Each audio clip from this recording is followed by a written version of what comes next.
Live from the Stability and Trim for the Ship's Officers podcast studio, where the vessel's its own best instrument of stability and trim. Welcome. This is William George. Hello. We're going to begin Chapter 4 of Stability and Trim for the Ship's Officer. The title is Determining the Height of KM, and we're on page 69.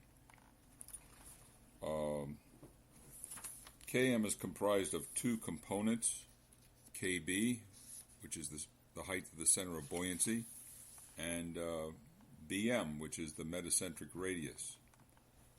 While it's a hydrostatic property and it's basically a function of the ship's shape underwater, you do have some element of control by controlling the draft or the displacement of the vessel.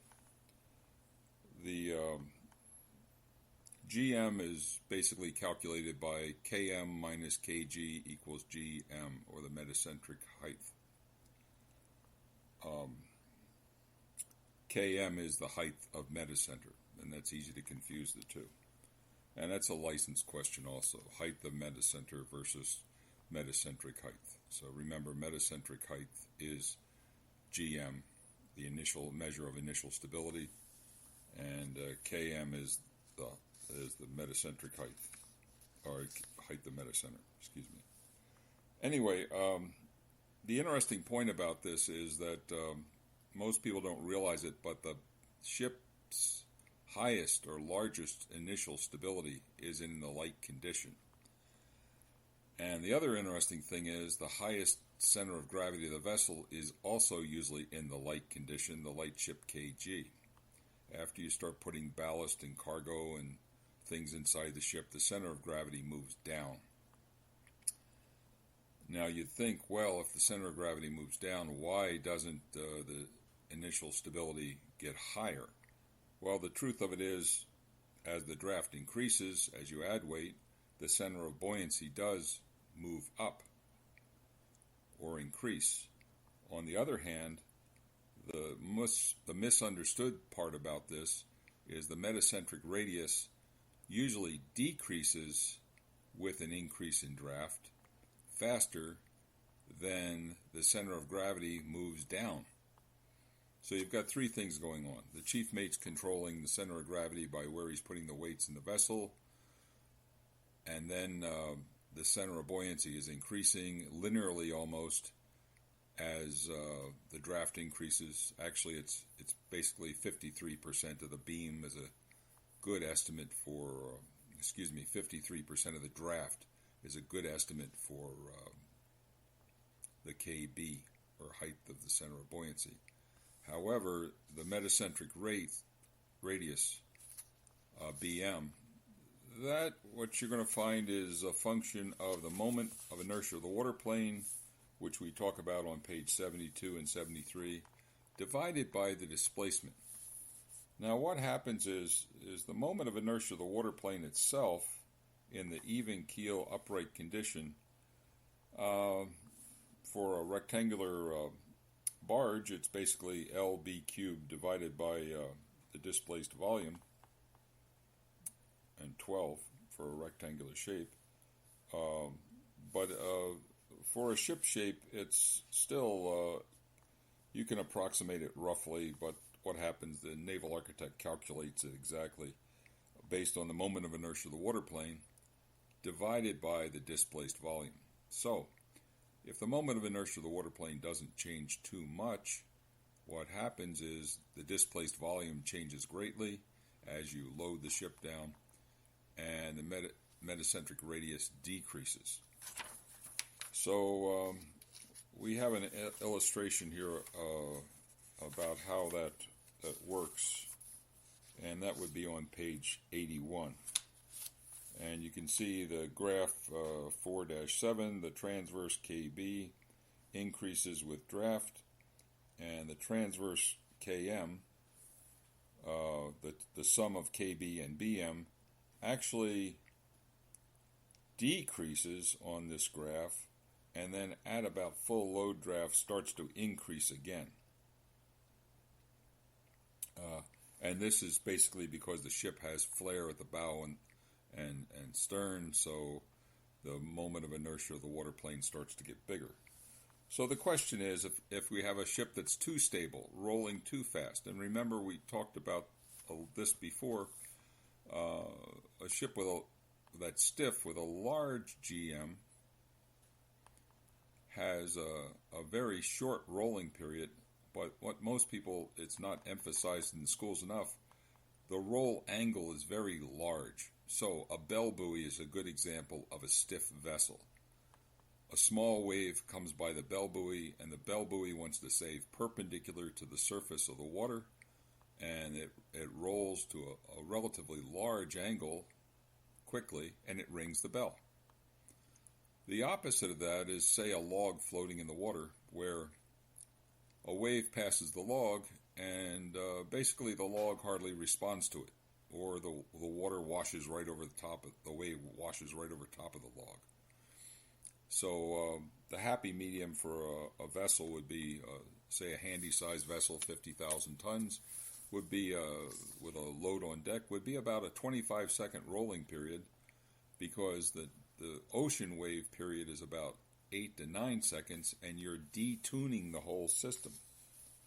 So if we go back to figure 4-7 and you look at it and take a pair of dividers, if you actually take the distance between the transverse KB and the transverse KM, that is graphically, you can pick it off as how big the metacentric radius or BM is.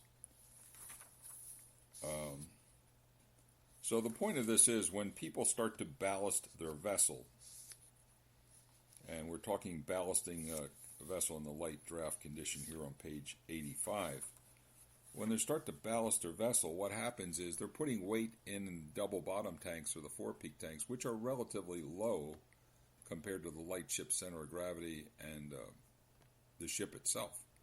So the center of gravity, by ballasting a vessel at sea to improve or decrease the GM, seems to be contraindicated, because as G goes down, you would assume that the GM would get bigger, because remember the formula is Km minus Kg is GM.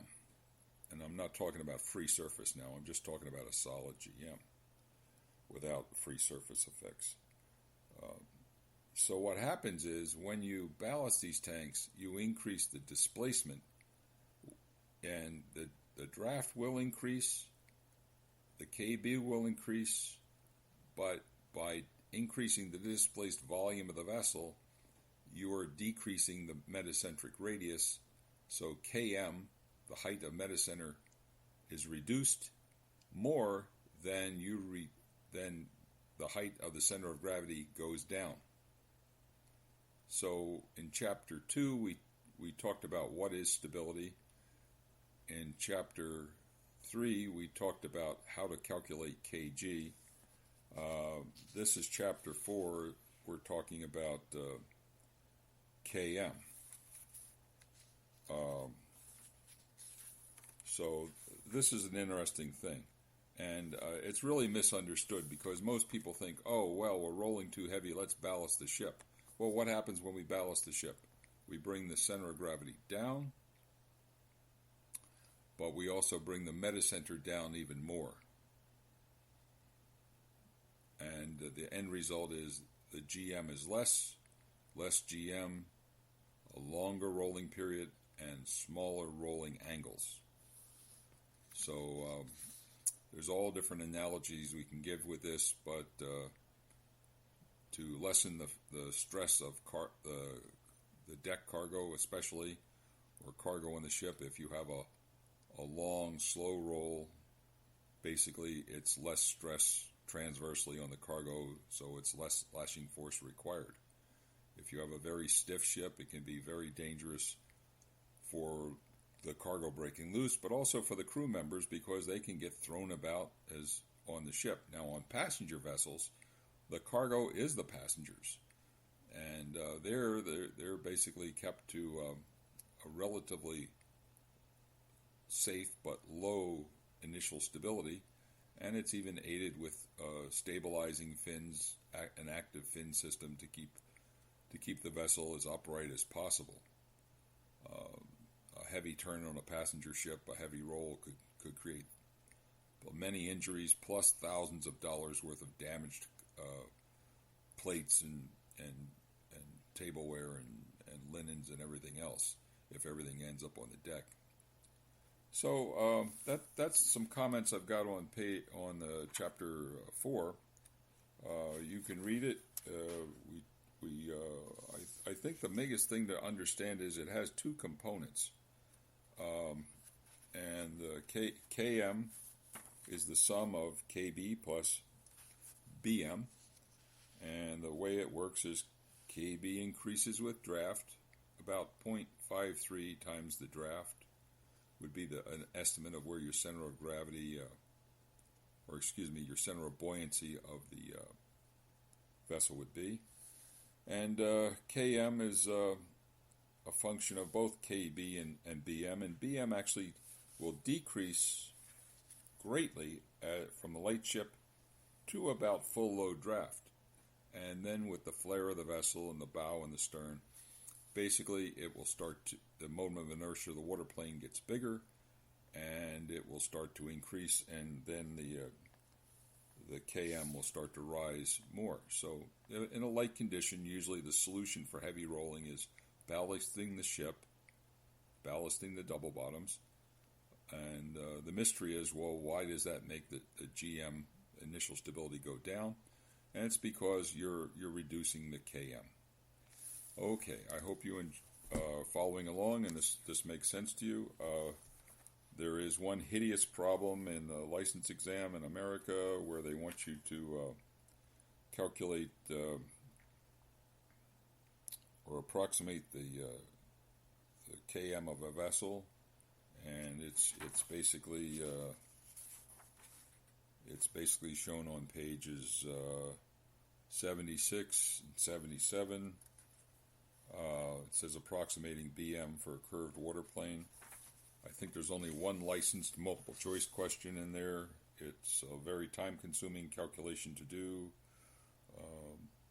If there's only one in the study guide, I'd sort of memorize that one, because this is something you'll really never use. But what you will use is understanding how KM actually is affected by a change in draft. And you can control your change in draft, so you can somewhat control the KM, even though it's a function of the shape of the ship.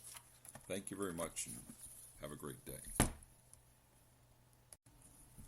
Thanks again for listening. This is William George, author of Stability and Trim for the Ship's Officer, 3rd and 4th editions. I'll be teaching advanced stability at MyTags West here in Seattle in March. And I'll be having my Beyond Basic Stability and Trim workshop at MyTags West in May. For further information, just please contact me via LinkedIn, and I can give you the links you need to enroll in these courses. Thanks so much.